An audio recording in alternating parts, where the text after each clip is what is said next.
Beginilah momen aksi operator Wafel lintas udara Rusia saat bekerja menyikat kendaraan dan benteng tentara Ukraina. Pasukan Rusia mengerahkan drone syarat bahan peledak ke arah target.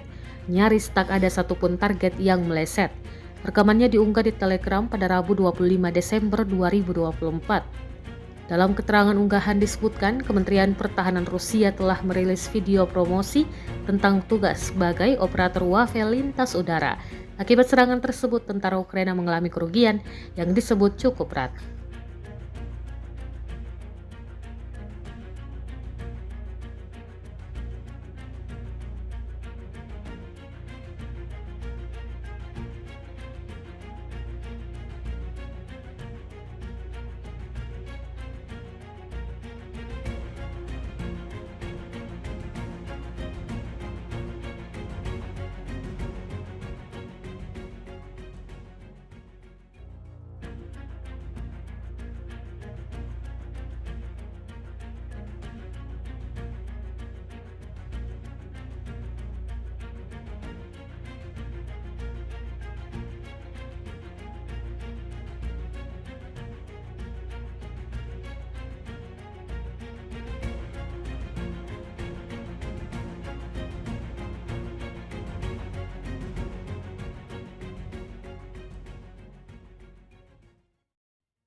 Download Tribun X sekarang, menghadirkan lokal menjadi Indonesia.